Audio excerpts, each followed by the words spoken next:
Ladies and gentlemen, welcome back to another episode of the On Tap Podcast. Today we have local legend, the man, the myth himself, Rick Stolp. Rick, how long have you been an auto mechanic for? How long have you owned your own shop? I've owned my own shop for going on 27 years. 27 Wow. years. So for those of you that don't know, aren't from the local Pine City area, Rick owns Rick's Auto here in Pine City. And it's been here. You've had that shop for 27 years? Yeah. Wow. Yep. Okay. So it's safe to say that this is a staple of Pine City. Like if you're from the area, you know of Rick's Auto, obviously. You sell cars, you fix cars, I'm sure you've helped every single business in the area with their fleet vehicles, like T-ball teams. T-ball teams. Oh, yeah. I've been on a Rick's Auto I've team. sponsored all kinds of school events. I mean, I never say no to the school. So. Yeah, actually, now that I think about this, my T-ball team was Rubinick Motors. Yep. Yep. Ugh. So I was That's on all the right. competitors team. I'm friends with him too. Yeah, So oh, I'm sure. Yeah. It's a small enough town. Everyone knows everyone. Yeah. Yeah. Yeah, I just want to take a second to thank you, Rick, for saving me probably thousands in my lifetime on vehicles. I was thinking leading into this interview, when I was a senior in high school, I had some pretty serious work done on my vehicle, and you looked at me and you're like, just so you know, as soon as you graduate, the high school rate is gone. Yeah. And you weren't lying, but I thank you for that. Yeah. My dad also, he owes you a lot of thank yous. Yeah. Yeah. I do too, definitely. I'm sure you worked on my Honda Accord from when I was in high school plenty of times. I think so. Yeah. I think I brought it in there a couple times with the Yep. brakes locked up, Oh, yeah. tire barely hanging on for life, Yep. anything. Yeah. Yeah. So I can also definitely say thank you. Yeah. So, Rick, you're not originally from Pine City. No. What makes a person say, you know what, this is the town I want to get my shop going in? So my wife's mom and dad had a cabin up here for years, and so we kind of liked the area. So we moved up here. I think it was 95, and then in 95, 96, and then everything started after that. So 97 is when I was driving back and forth to the cities when we first moved up here, and then finally I'm like, I don't want to do that anymore. So I found a job up here and then started working, and then eventually I got on the fire department, started my own shop and started making friends and people like that. So that's how it started. We got married in 97. Everything happened in big year. 97. Yeah. Yeah. Nick was born in 98. So Oh my Yeah. gosh. yeah, we didn't screw around here. Eventful time frame for sure. Yeah, yeah. So now over the 27 years that you've owned your own shop, how has the definition of being a mechanic changed to you? Well, being the mechanic was the easy part. It's trying to run a business is the hard part. Is like, yeah, I knew how to fix the cars, but I don't know how to do the paperwork. I don't know how to, there's taxes, there's employee stuff. And I mean, it's just a whole bunch of shit you got to know. Well, and especially in 97, you couldn't just go on your smartphone onto Google and ask it any question in the world. No, that's when it kind of just started popping. The internet, it was still the dial up and all that stuff. And yeah, there's no YouTube, nothing. So Do you think that the soul of car repair has kind of been lost as technology advances and these cars become more electronic than mechanical? I think it's just kind of shifted because, before your lab scopes were like took up the whole room of a building, and now it's a handheld scanner and it does more than what the ones we had in high school did. Yeah, So, you can buy one off TikTok now for Yeah. like $50. yeah, I mean, it's crazy. And so I think some of it's easier. Some of the stuff is a little more technical than the old days, and I still have a bunch of old cars so I go back and forth on different things. But yeah, if you keep with it, you should be fine. If you jump right into it, then you're going to be in a world of hurt. So Yeah, definitely. Things have changed a lot in 27 years yeah, in the auto industry. yeah. So, I mean, what are some of the vehicles that you look at when they roll in and they're like, I'm not going to work on that thing? Well, like a lot of the electric cars, I see you must have the Tesla out there. Right? Yeah. So we'll do tires on that, but other than that, I can't do nothing on that thing. Right. I have no way of doing any. I mean, I could tow it, that's it. But I mean, we've done tires on them, and it's kind of weird on a Tesla. They got inside foam inside the tires too to keep the car even quieter. So. Right. Yeah, they're already like a whisper going down the street. Anyways, Yeah, you yeah. know? I mean, they're pretty cool cars, and they go like hell. They're But fast. yeah, Yeah. yeah, Well, that's one thing that has kind of blown my mind from even when I first started driving in 2015 is you could change pretty much brakes on anything by yourself. And now it seems like you have to have some special tool just to get the brake pads off, and it's like it's made it harder for the average man to do their own work, which might even benefit the mechanic. right.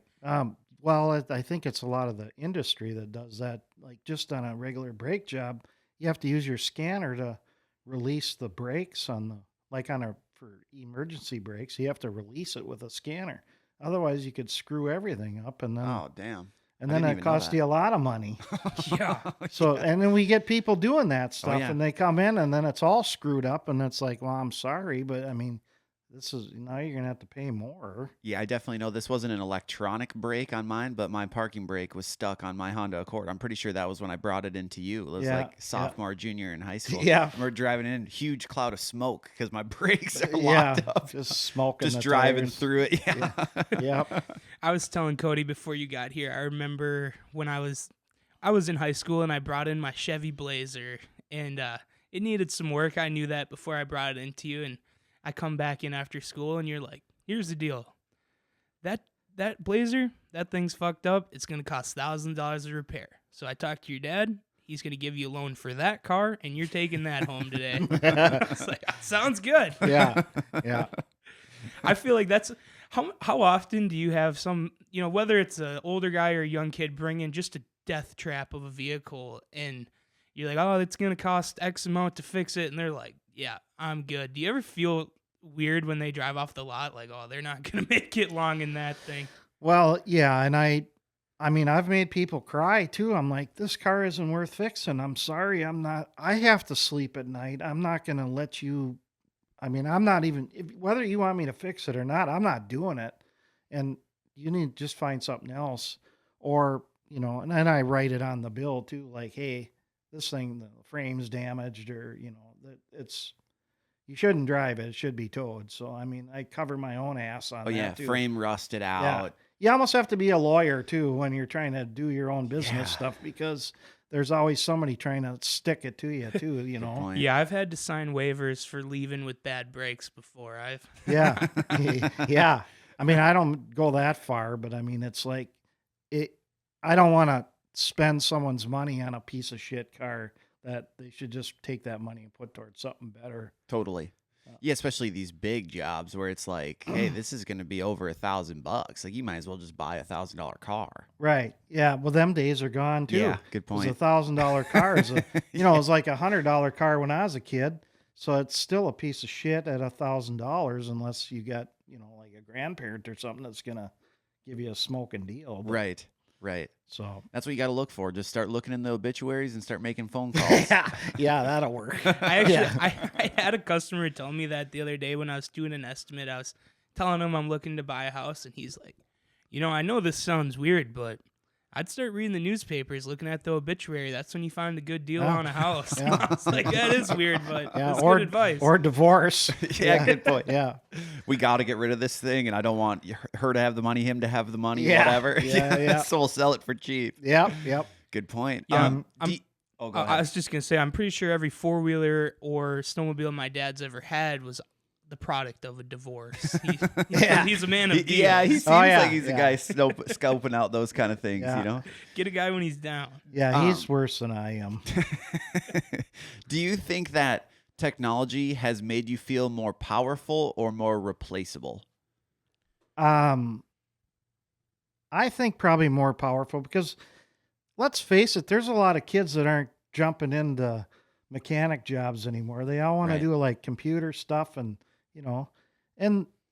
it's decent money, but it's not like you're making a ton of money. So when you're starting out, so you can probably get a lot more money doing some other stuff. But once you get good at it, then you're going to make pretty good money. Yeah. So I feel that we're we don't have that many people knocking down the door to take over my position. So Very true.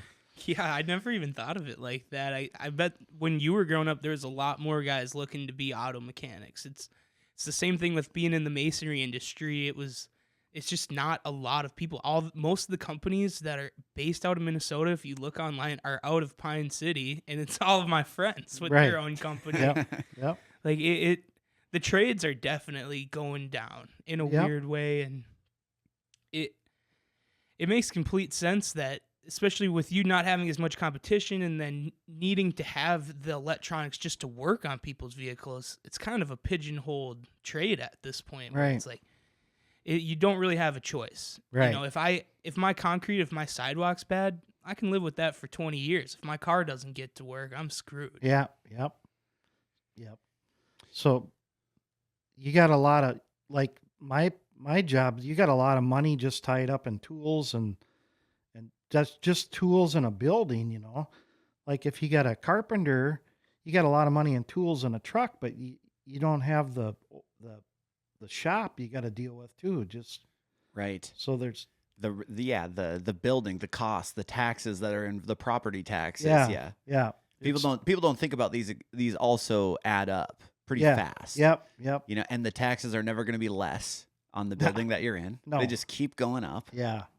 So then that has to reflect in what prices you charge for Yeah. everything. But you still want to be competitive because you still want business, so you can't price yourself out of work either. So. Yeah, that's a really good point. Yeah, so now we were talking about before you got here, there has to have been scenarios where people have got their car fixed, but they can't afford it or don't want it or whatever, so they'll probably just leave it at your shop. How does that work? Well, it doesn't work too good, but a lot of times people, this is a real good one, is you'll do the work, they'll tell you to do the work, and then they come to pick it up, and then they want to negotiate the payment plan. Well, no, that's not how that shit works. You talk to me about it beforehand, and if I can afford to do that at that time, I'll do it maybe. But most of the time, it's not after the fact. So, or if it's a car that's a pile of junk and they don't want to fix it, then they think that I'm the junkyard, you know. Right, So we'll just leave it there. yeah, we'll just leave it there. And there's been times I've hooked it and brought it right back to their house, you know, because Yeah. I'm like, take your own stuff back. Well, you don't have a huge lot either. You can't hold hundreds of cars No, over there. especially in the winter, I got to put snow somewhere. So I mean, we got to thinner down the herd a little bit here. Definitely. So So how long before are you able to take ownership of a vehicle if someone leaves it there for X amount of time? yeah, there's a bunch of crap you got to go through, but you know, you got to send a certified letter. You got to wait a certain amount of time. A lot of times, I'll try to work a deal with the guy if it's a junker. Just bring me the title in, and then I'll just keep the car and I'll fill it up with scrap, and then I'll haul it into the junkyard Right. afterward. Yeah. And that's usually what I try to do, and it works out best for everybody. You Definitely. don't have to get rid of Easier it. for So- them. They don't have to deal with it. Right. Yeah. Yeah. Mhm. Definitely. So, a lot of that's usually what I do now. So What role do you think intuition still plays in diagnosing problems with vehicles in a world full of sensors and readings and all these things? Because that's not always accurate either, I would imagine. no. The best thing is just stay back to the basics. You know, engine's still an engine. It still has 4 strokes. It's still gonna. You just got to kind of work off of that, and the sensors are just telling the computer inputs, and then it produces what's supposed to happen. So, if from the basics, if it's not working right, well, then we just start from there and work our way up. So, I mean, a lot of times you can check the codes, and 98% of the time you're correct, but it could just be a bad wire too. So, Yeah, right. I mean, so yeah, we've had our ass burned plenty of times on stupid stuff like that Oh, I too. bet. So, yeah, I bet because there's a delicate balance too. Like you don't want to spend too much time on the wrong thing either. no, That No. just is burning up your labor. right. And I don't want to charge somebody for something that we're not that wasn't actually even wrong, fixing. yeah. Yeah, exactly. I Right. mean, so that's a fine line. You got to walk on that too. So, No, that's a really good point. If someone was trying to get into the mechanic industry, specifically in auto, what would you say would be the best piece of advice that you could give? try to learn a lot of the diagnostic part of it, because that's going to be where that's a hardest part of the job. I mean, people can take parts off and put parts on. I mean, almost anybody can do that. I mean, you might have to have special tools, but if you get into the diagnostic, the drivability part of it, that's where a lot of the money's at there to do. So that's what I would spend most of my time on if I was to go back into it again. Yeah. No, that is a good point. We also live in kind of a unique area here where there is still a lot of mechanic shops for such a small town, I feel like. But then also we have Pine Technical Community College that has a great auto program. Yep. So like there's plenty of access to it if someone wants to get into it. Yeah. But like you said, it's definitely not as popular as it once was. Right. No Yep. doubt. Yep. A lot of people, I mean, let's face it, they don't like to get their hands dirty. It's a dirty job. I mean, you're not going to be clean when you get done with work. So, Oh yeah, definitely. but I think the trades are a wonderful thing because not everybody wants to go to college, and we Right. need guys that can do that kind of stuff. So, I think it is swinging back a little bit too, especially with Dunwoody and Minneapolis getting really popular, being a trade school, and just in high school in general. When I grew up, there was not one teacher that was like, "Oh yeah, construction is a good job, go Right. for it." Yeah. And it's hard to blame them because they all got a 4-year degree. They're there for that reason. yeah. But I think like people are starting to realize like, oh man, we're not going to even have these people if the pendulum doesn't swing a little bit. Yeah. How many mechanics do you usually have a time in your shop? And when you're looking for mechanics, do you go on Indeed? Do you put out an ad, or how do you find guys? A lot of times people coming in and talking to me, and then I just talk to them a little bit. Most of my guys, I just by word of mouth and talking to people. So some of my my one guy is a retired concrete guy, and he's retired, so I needed a guy to do tires and oil, and I asked him if he wanted to do that, and he's like, yeah. So that's what he does. You don't have to, there's a certain part of mechanics where you don't have to go to school to learn some of that stuff, you know. Yeah. So with that being said, how do you sort of toe the line of tradition and innovation? How do you always keep up on something new? Like what is a guy like you going to look at to see what is the new thing, what the new bigger, better, best of your industry? Well, a lot of times the parts stores offer like little schooling updates on different things and stuff, so we'll take advantage of that. A lot of that stuff you can just watch on the internet now, and they got like the classes right on there, so you can watch, the latest and greatest stuff that's coming down the pike and what to watch out for. You subscribe to a lot of services too that kind of guide you on different mechanics. They all get together and they put in a deal and talk about, certain things and what they've done to fix things. So you kind of collaborate with that too. So Definitely. I will say this too. When I took my car down to the city, so I can't remember what the closest like Tesla shop is. I want to say it's like Golden Valley. I took my car down there, and it is the cleanest inside shop I have ever seen. And then I realized that they're not dealing with oil. They're not dealing with, all these different things that would make a shop appear to be not clean. right. So is there something about getting your hands dirty that like modern shops just don't get to experience? Do you think that there's something about that sort of empowers the industry? More of like a hands-on approach? I don't know. We got soap. We can wash. So It's good soap. we're good. I mean, I don't know. I like the smell of a shop. I Yeah. mean, that's just a good. Definitely. You get people coming in and go, "Oh God, I remember that smell. My dad was a mechanic," and they just walk in and just randomly say that. I'm like, "Oh, I guess I never thought of that," but Yeah, you're I here guess every day. I do like the smell That's how I too. think of Pizza Hut. Yeah, yeah, Nothing like that fryer smell after a long day. yeah.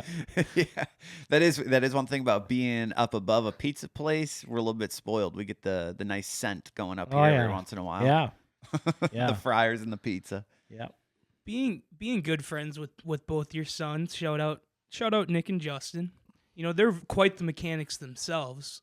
Was there ever a part of you that wanted them to kind of get involved in the business and make it more of a family business, or are you glad that they took their own routes? In a way, I mean, maybe looking now, maybe it would be nice to have one of them take over. But I mean, I'm glad they're doing what they're doing. I wanted the fact that to make sure they knew how to fix their own stuff.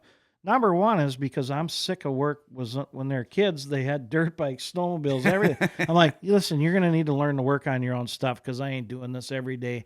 Otherwise, you guys can come home and do homework all the time because that's the same for me as it is to you. So That's a good way to put it. realistically, I don't really work on none of their stuff anymore. They can use my shop, and if they have a question, I'll let them know. But I think they're doing just fine with what they're doing. So Yeah, I got to give them a thank you too, because each of them have both saved me hundreds of dollars too. So Yeah. shout out to the boys. yeah, they're good kids. Yeah. That's funny. How do you think that man, machine, and computer, how do you think that relationship has changed since you've started in the mechanic industry? I think it's like in the 80s, it was horrible. But getting into the newer 2000s and stuff, I think it's a lot smoother transition, and I think it's easier to diagnose. But there's a hell of a lot more wires there's more wires in a car than there is in your house, realistically. Yeah, I So, suppose I didn't even think of that. yeah, I mean, and then there's a lot smaller, and you got to try to figure that. Yeah, that's a really good point. So now, in the learning process, was there ever a time period of vehicles where you're like, they just got to figure this out? This is just terrible. Oh yeah. Well, you get into the engineering part, you mean? Yeah. Yeah, well, I mean, of course, everybody'd want to strangle the engineer on some of their things that they've designed, and then it's like, maybe you guys should try working on this once and see how it works before you design the damn thing. Because Right. just something simple as an oil filter, some of these oil filters on a car, you reach up in there and you get third-degree burns trying to get the damn thing off. It's like, what were you thinking? Yeah. So actually, just recently, we took my wife's vehicle into the shop in North Branch and for some warranty work, and they were telling me that her water pump was leaking. Okay. And the quote for the water pump was $3,000. And I was like, there's no way. I was like, I replaced the water pump in my Impala in high school. Yeah. Yeah. And I'm like, there's no way I can do that. I look it up and it's like $30 part. I'm like, oh, $30. Like they're trying to stick it to me. Yeah. Look up the how-to, realize you have to take apart basically the entire engine to get Yeah. to this thing. Yeah. So I'm like, oh, okay. This is definitely not something I'm doing myself. So, word for anyone listening, if you see, a 2018 Ford Explorer go for sale soon, don't buy it. Oh yeah, we've done plenty of water pumps on them.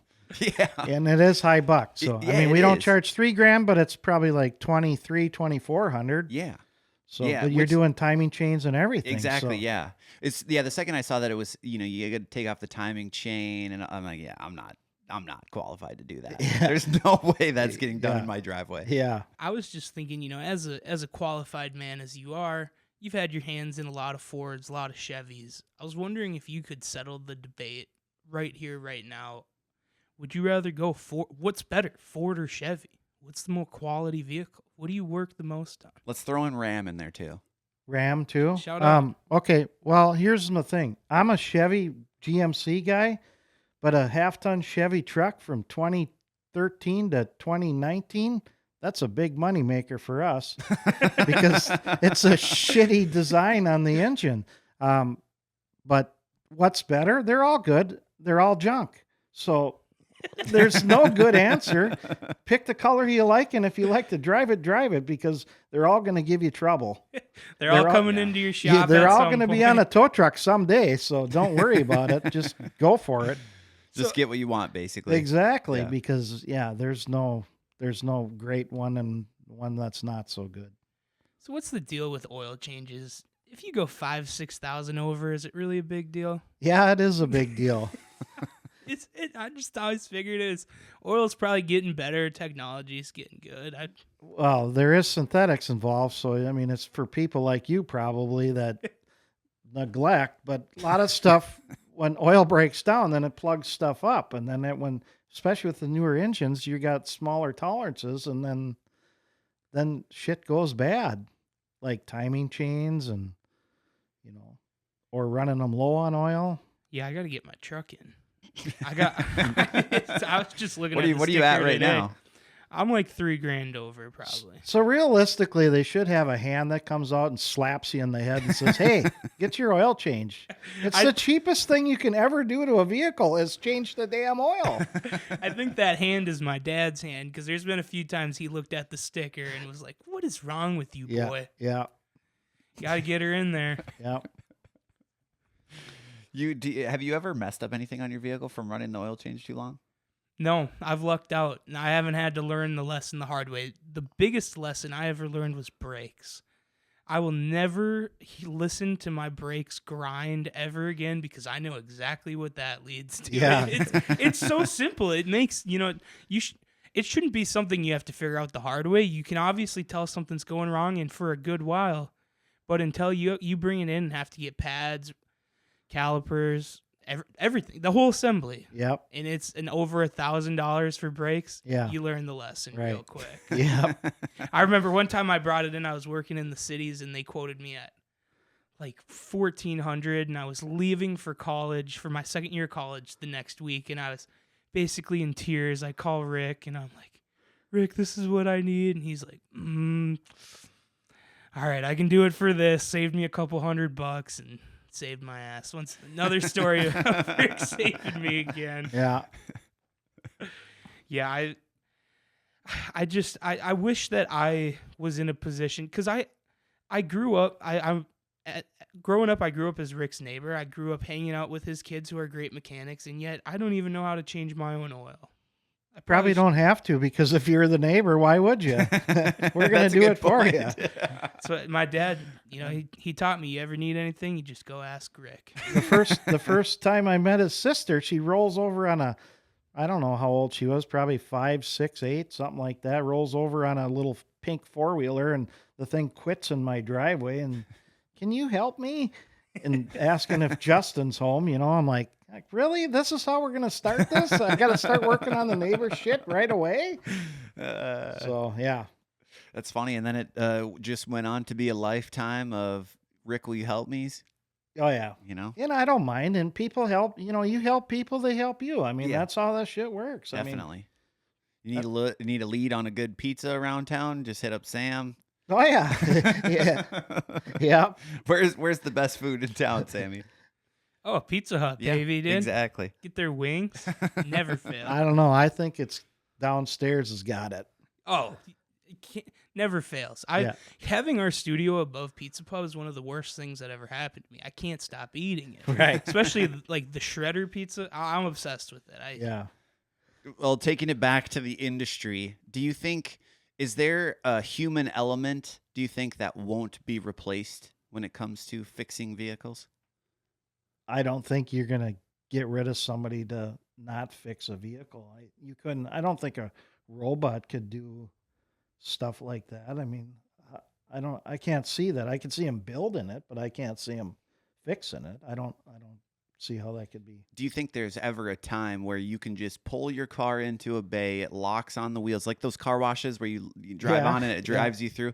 Do you ever see there being a shop where you pull in, a computer hooks up to your car, you get out, obviously, your computer hooks up to your car, they diagnose it, it dollies into the shop, they do everything, and then it spits it out in X amount of time, and then you just get in your car and drive away? Maybe an oil change, but let's say mice. Some mice chews off your wire. How the hell are they going to do that roll it in and like a car wash? Right. No. Some stuff you just physically have to see. Yeah. That's the problem here. Yeah. It's not, your motor's not blown up. This wire is chewed through. And there's a nest underneath the hood, Right. Yeah, they're gonna have to clean it out and then diagnose what's going on. Yeah. But how about this? I had a guy, his daughter's car. They bring it in. Yeah, I got a possum in my car underneath the hood.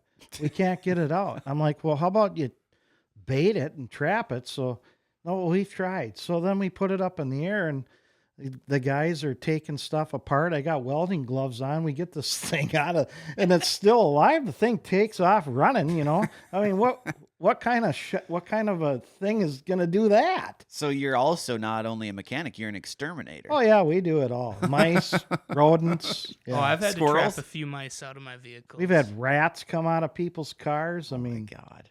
it's What are some other stories that you found of stuff packed up in an engine bay? I'd imagine squirrels got to be just rat holing stuff away. squirrels, mice is the worst.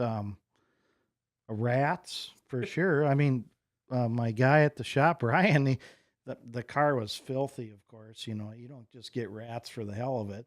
And he was under the dash working on the heater, and he seen the long tail go by, and he's like, "Hey, dude, there's rats in this thing." I'm like, "Yeah, get it the hell out of here. I don't want them in the shop." And I call the guy. I'm like, "Dude, you got rats in your car. I mean, what the? Come on." Okay, so I have a buddy who has a mechanic shop, and he always sends me videos of the insides of people's vehicles and how packed some of these vehicles are full of stuff. Like it Yep. almost looks like they're living in the thing. Oh yeah. Has there ever been a time where you had to like literally move stuff out of the way so that you could even work on the thing? Okay, so back in my early days, I would do that. Nowadays, I'm like, you need to clean your car out so I can get at it because I don't want to be in this. I don't need the money that bad to be dealing with that kind of shit. That's come on. Yeah, I've definitely dropped my car off before and been like, man, I hope Rick doesn't give me shit about this. Yeah. Most of the time, I don't care. I mean, if that's the way it is. I mean, people got stuff laying. I do too, but if it's level with the windows, I mean, I need to have some room here. yeah, enough's enough. Yeah. You probably don't need everything in here. Yeah, you could push away a little bit. So Yeah, the spring mice are actually out and about right now because I saw one The in my spring room the other day. I was sitting on my bed getting ready for work, and I didn't have my contacts in, so I just see a little black thing come under my door, and I'm like, that had to be a mouse. yeah, Go get a trap, put some peanut butter on it, set it up for the day, come back, didn't go off. I was like, oh, I must be going crazy. Next day, didn't go off again. Well, the next day it didn't go off, but I'm looking at it, I'm like, there's no more peanut butter on this. Yeah. It just didn't go off. So now I got 2 traps in, I got a new one, and I'm hoping for the best. But yeah, the spring mice been kicking our ass at the old rat trap. Spring mice. yeah. Do you get the fall mice too? No, the fall mice is pretty good. We They had a stay good away. harvest, but I had mice at the shop upstairs, and there you could hear them running around. So I bought a jug of peanut butter, loaded up the traps, went upstairs. I come back down. The son of a bitch is eating the peanut butter out of the peanut butter jar. I'm like, really? Come on. Do you think that the evolution of the auto industry is a change in technology or a change in values or a combination of both? I think it's a safety and emissions change more than anything. And people, they just want something to tell them when it's wrong. So Yeah, how much of that do you think is snake oil and how much of that is actually meant to be good for emissions and safety? well, let's just start with the tire bonnet or system. Okay, it's realistically, if your tires are aired up properly, you're going to get better gas mileage. It's nice if you don't look at your stuff and it tells you you got a low tire, but it sure is a pain in the ass when they're not working right because they're in every other day, or if they got a low tire, and so it's a good thing, but it's a bad thing too. But emissions, I think they're getting a little nuts on that. So We but- see a lot of people taking out like the DEF systems in diesel Oh, vehicles yeah. because of that. There Yeah. seems to be more problems with that than almost anything else on the vehicle. Yeah, I mean, they do, and it sure helps the engine, but I can't do that. That's a huge fine. But Oh yeah. They've started fining, suing, shutting down shops yeah, that are tuning and deleting Yeah, a lot of these diesel emissions. and I don't get into that diesel stuff that much more. My stuff's gas stuff. My own trucks are diesel, but that's because I pull campers and I got a tow truck and stuff. So I mean, but I don't. You can't mess with the emissions. Otherwise, yeah, you can get in some big shit about that. So You potentially get shut down. yeah, and that So how much of the change do you think comes from them just needing more money in the auto industry? I think it's more government mandates and there's I mean, I don't want to get into the politics of stuff, but I don't know who's getting all the money for this emission stuff, but I don't have a good answer Yeah. for that. Yeah. I've never understood, because all my buddies that have diesels, their whole thing is like, I can't wait to get it deleted, and then they don't have to buy DEF anymore. Like, what is DEF? I don't understand. It's hog piss.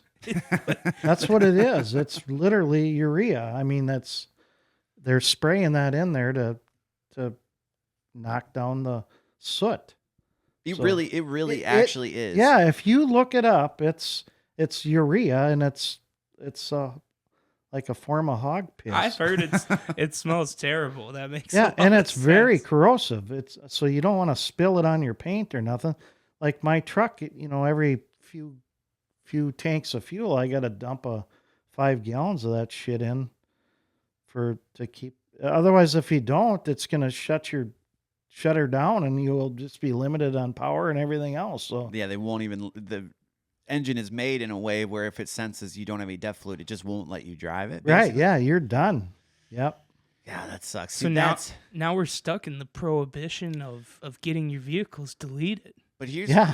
but Like here's the Underground yeah, Railroad. honestly. Yeah. But here's one of the things that gets me too, because it's like, are you really offsetting how much pollution is out there when you got these plastic jugs that you have to now throw away every time you fill that thing up? Yeah. Like those plastic jugs are not biodegradable. No. They're not. Well, It's just not look a at your zero. electric car. What are we doing with the batteries? What are we doing with? Yeah.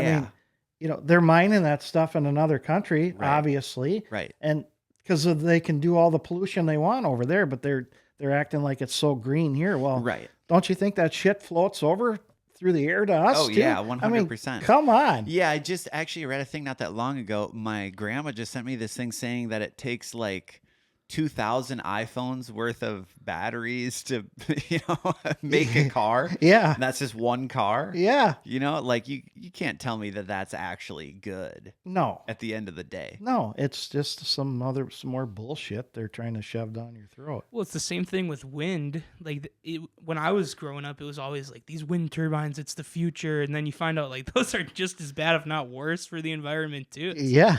just need to stick to fossil fuels, baby. Yeah. Pump that oil out. Do you ever have situations where people bring in their car because they're like, it's making this crazy sound, and then they drop it off and you drive it around for a little bit, won't make the sound. They come get it, it makes the sound again, they bring it back, you can't get it to hear the sound. Like, Yeah. do you ever have just confusing, frustrating situations? A lot happens that all the time. It's like you going to the doctor when you got a pain, and then you get to the doctor and you feel different before you even get fixed. But then they're like, I'll be like, well, let's just go for a ride together. And they're like, you hear that? You hear that? A lot of times with older people too, and they get hearing aids and they got them cranked up, they can hear every goddamn Oh, thing in yeah. that car. Well, my ears are getting weak and I don't hear all that stuff. So them new hearing aids are picking up everything. I'm like, turn the hearing aids down. It's not that big a deal. Turn the hearing aids down or turn the radio up, because it's not even a big deal. Yeah. Yeah, that'd be my advice. I always just turn her up a little bit. Well, yeah, that's not the whole thing, but I'm saying that a lot of times people come in with that Yeah. kind of issue. So Yeah. Or you're hearing more than what you probably should. You're probably hearing the road sometimes. yeah, you're There's hearing gotta a be some lot. people that's like, that was a pothole that you hit. Yeah, It's not yeah. something wrong with your vehicle. Yeah, yeah. I mean, there is legit concerns, but sometimes that's what it is. So What keeps you about this work despite all the changes and doing it for so long? well, the one thing is when somebody brings something in broken, it's always fun fixing stuff, and then it leaves working better than it came. Plus, you're helping people out. I mean, that's a huge satisfaction to me, I believe. So I suppose owning a shop's a great way to make friends too. Oh, You just got people coming through all the time. oh yeah, you got there. I mean, I probably sell just as much coffee as Nichols Cafe, and I don't sell it. I give it away because they're in bullshitting. Yeah, and, right. You know, I mean, you get a lot of people coming in just to talk, and I love doing that. So So you've always been a big Nichols for lunch guy. Does Mia's hold the same respect that Nichols had? well, I'm not trying to trap you here. I mean, Butch is a hell of a nice guy, Yeah. but they're good. It's a good place to eat. It's reasonably priced, and that's where we go usually. So definitely you miss seeing Butchie in there. oh yeah, Yeah. yeah. It's always And a Butch good time. Butch still comes to the shop to get his car serviced, but yeah, I miss Butch. But there's a time where everybody's got to be done, So Yeah. Yeah, I miss ordering a huge stack of pancakes and hearing from the back, Kathy, please. oh yeah, yeah. Something about the yell. Well, he's even made some really funky looking pancakes for me sometimes on the, real risky business there. That's funny. Yeah. Yeah. Tough to see Butch go, but it's, it's good to see new cafes, new businesses coming into the area too. Yep. Teachers always talk about like, oh, I had her mom and now I have her kid. Have you had being a mechanic with your own shop for over 20 years? I'm sure you've taken care of people for 10 years, and then all of a sudden their kids come in and you get multiple generations of customers coming through.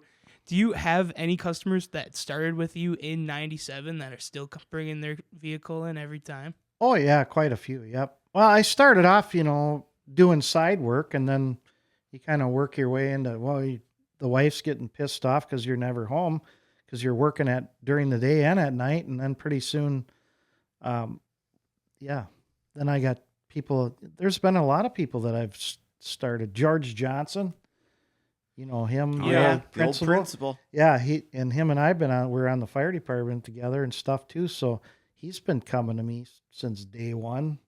There's a lot of people that still to this day come to me from the beginning. George is a good guy. Kept me out of a lot of trouble. Yeah. Me too. Yeah, I would say. Oh, go ahead. I wanted to go into the fire department a little bit, and it's always really interested me. And anytime I've seen a fire, I always try to get there too in case they need my help. Oh, that's good. It's never Sam. happened, Yeah. but I like to be in, in case they need another guy. And Yeah, we always need fire truck chasers. That's real fun. Have some more traffic on the good road. video. Yeah. One thing that you told me that's always stuck with me is you've picked up more bodies on 70 than any other road. Do you still stand by that? Well, yeah. In my career, when I was on, that was the worst road ever. I mean, they fixed it some now, but there for a while, it was a lot because the road was so shitty. And so straight, too. That's what really Yeah, when you're on just a straightaway for long enough, that's when people really start to doze off. And they're hauling ass. I mean, they're Deer everywhere. especially in the winter, too. You lose it on some slush, and there you go. I think 48's just as bad, but that wasn't in our area, so. Oh yeah, I bet. Okay, so I guess as a sort of a wrap up question, is there one piece of wisdom that you could leave for the next generation of mechanics? Just pay attention in school and math, and then, like I said, the drivability part of it. If you're going to get into that, pay a lot of attention to that kind of stuff, because that's where you're going to make the most, I think, out of it is the drivability. So, Heck yeah. Sweet. Well, Rick, is there anything else that you want to drop on us before we head out of here? not that I know of. You got any social media to shout out? Do I have social media? I don't even know how to Venmo, for Christ's sake. So We'll put your Venmo up on the screen. If anyone yeah, wants to somebody send you any asked me, money. "Do you know how to Venmo?" I'm like, I don't even know how to spell Venmo, so no, I don't. Cash or check. That's how we do it. That's funny. Well, Rick, thank you so much for coming in Yeah. today. We appreciate Yeah, it. thanks, guys. Yeah, it was an absolute pleasure. Yeah, this was fun. I've never done this before. But We'll have to have you on again for a follow up here soon. yeah, that'd be cool. Yeah. We'll have to get the boys on too. Make it a little family. We can have my dad come. Oh yeah, that'd be a hell of a good We time. probably have to cut half of it out. I think. Well, if you get us going, yeah, it might. All right. We'll see you later. All right, thanks.